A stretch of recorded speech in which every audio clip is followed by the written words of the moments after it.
Hello everyone, and welcome to our Circle and Salve Women. For today's discussion, focusing in on a relationship on my 101, I really want to discuss the title from my article, Are We Killing Chivalry? Now, mind you, I married young, so my husband has been very good at pointing out the fact that perhaps it's hard for me to relate to women these days who are now dating and having to go through whatever they go through in their dating phases because of the fact that I've never had to really truly go through that on a repeated basis, having to plan for it, having to deal with it, and then having to, keep planning again and again until you find the right one or the right one finds you.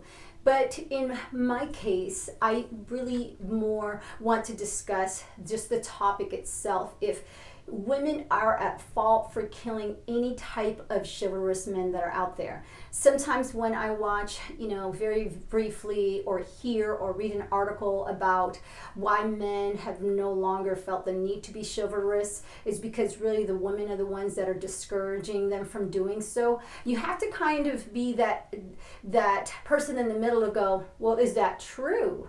Given that I have never ever dated, I don't have that firsthand knowledge as a woman to go, no, you guys are wrong. It is really the men who are just being rude, don't know how to treat a woman.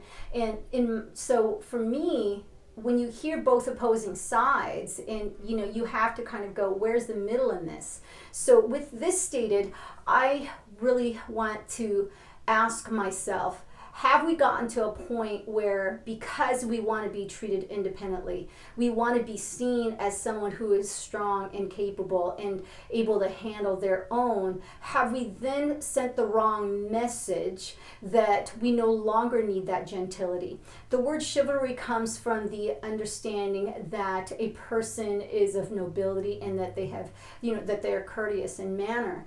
And so if we're thinking about wanting to be independent and we're wanting to really lead ourselves to show that we can without the help of others, only by choice, what type of role, what type of expectation do we then allow men to believe they have in your life?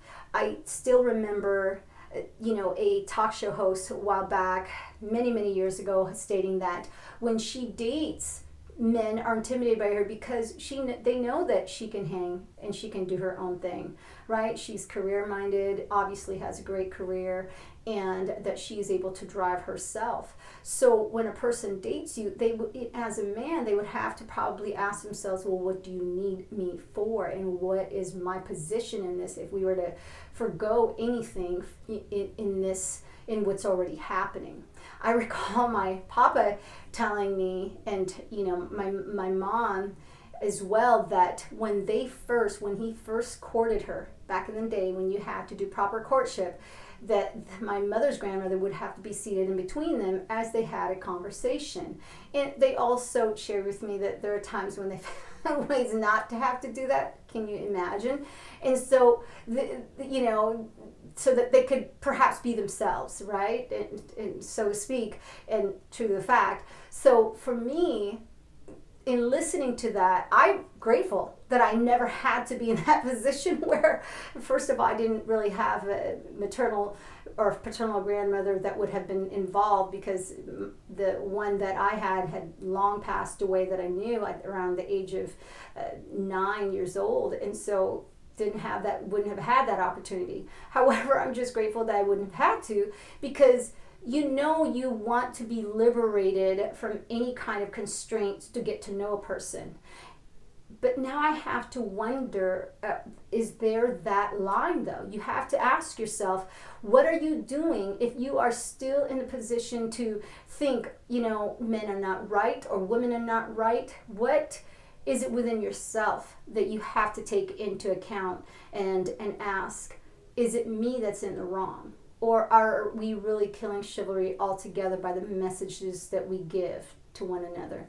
So from the article I read was from a conversation that I had, and just listening in. I love to kind of listen in and submerge myself in other people's thoughts and then process it and then allow myself to be influenced by whatever it is that I take in after having thought through some of the things that were spoken. And the one thing that I really liked from this conversation that I wrote in my article was that the mindset of a man is really coming, when they go to dinner, is really coming from the signs of the woman before them. If the woman is suggesting that no, they pay for their own way, that is giving them that understanding of what type of woman she is leading herself to in essence be believed as. And also, of course, there are the women that expect it, so you have that middle ground. And as a lady, you have to ask yourself, if you are wanting a man of gentility, what in you is actually emitting that type of light, that type of message that is asking for such type? And if you are out to dinner, men and women, I have to ask myself, have you already prepared as to how you're going to carry yourself? And will you then switch in your own coding as to who to be depending on what kind of person is in front of you? All of a sudden, have you done enough research prior to even going out in public or going out to dinner with this person to even make that this decision to have gone out with this person and then know how to be? Because there's that process. And we really have to think back, why would my grandmother be in between, or I should state my great-grandmother being between my papa and mama during courtship? You had to work at that. You really had to work at that. But that is also allowing you to get to know this person based off of how they behave with their grandmother around. And then when you see them under a different light and a different spectrum, how are they behaving around their friends? How are they behaving around their colleagues or their parents and so forth? You are actually being assessed, and you as a person are given that power and that ability to assess how a person is around others and also how they may be treating you. So my thought on this is, ladies, if you really truly want that type of relationship, what is it about you that is going in that direction? Because it's a mindset. And for me, I always expected, even though I was young, if I was going out with my guy friends, it never dawned to me that they would expect me to pay for anything. And I remember going out to, when I competed in a different state, and we were having dinner amongst many other people from other states, and I even put myself silently at a level of thought when other men young men, in high school, when I stood up, Southern men stood up. And I was taken by that, like, wow, okay, even though I have such great young men around me from my state, they got a -1 out of that because it showed that extra step of what a person was raised to believe, to become in treating a lady. And so again, it's about what you ask for. If you want a man of gentility, if you want a man who is going to treat you right and give you that respect, what is it about you that is leading them to believe you should really be of that? Because if they are intimidated by you, if they are feeling like you are high maintenance, if you are giving them the impression that you are too much, guess what? They're doing you a favor of letting you know ahead of time that that's who you are. If that's what you're looking for, go for it. Just be about it. That's what I would think, is that, and I would have to question, if you are expecting someone to take good care of you, could you take care of yourself without them? Because you've got to be complete prior to someone else coming in. They're not there to fill you. They're just there to observe so that they know how to complement you. So that if you are acting as if, no, I've got everything together, then are they expecting you to then pay your way in life? And are you then going to then create that type of relationship with them so that if you do continue on 5 years, 10 years, many years from now, are you going to be bitter because you have led them to believe that that's the relationship from the beginning? The movie Joy Luck Club, I remember where, at first it was okay when it's like, no, let me pay for dinner. And then by the time they got married, everything was itemized as to who bought it, from all the way to ice cream. My goodness, right? There's no judgment in what you decide from others. No one should be able to really tell you, that, oh, you deserve it because this is how you were. You have to take it within yourself to ask, well, what is it that led me to believe anything would be any different based off of what I was creating for myself in leading myself in this path? Because you are your direction, you are your mindset, you are your mentality, and whatever it is about you that you show to others, I do have to believe that there's that truth in when a man is watching a woman or a young lady and examining how they address themselves and care of themselves, because it gives them that permission to treat them at that level. And so that is my take in, are we killing chivalry?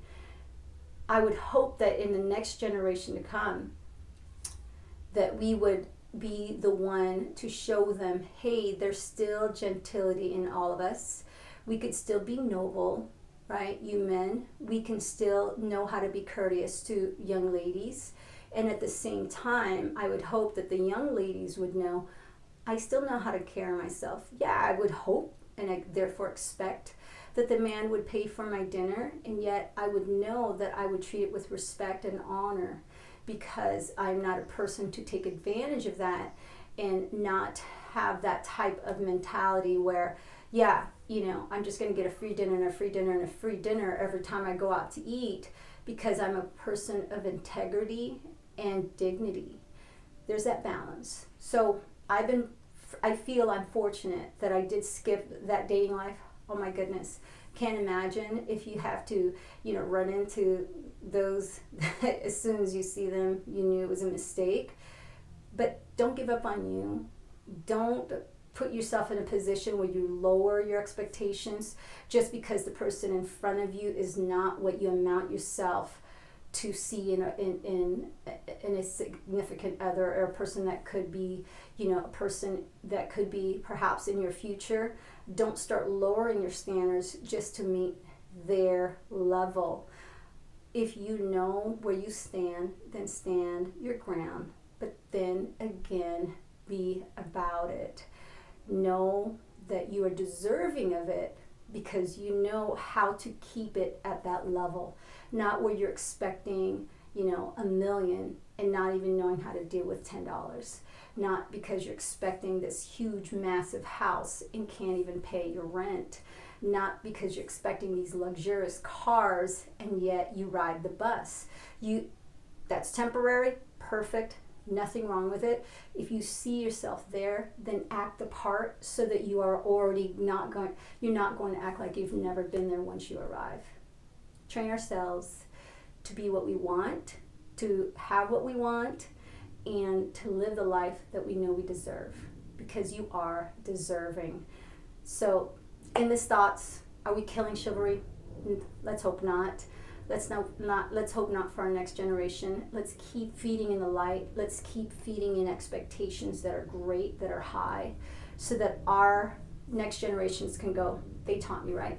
They taught me dignity. They taught me nobility. They taught me self-respect and respect for others. They taught me love. They taught me all the strength I needed to be the best I can be, because they did that for themselves as well. So in the words of my mother, God bless us all. I almost said grandmother. God bless us all. Do keep loving you. Do you. And no matter what, just keep going with who you are, who you're becoming. Keep working on you, because you are that masterpiece that is a work in progress. We'll see you next time. Have a great day.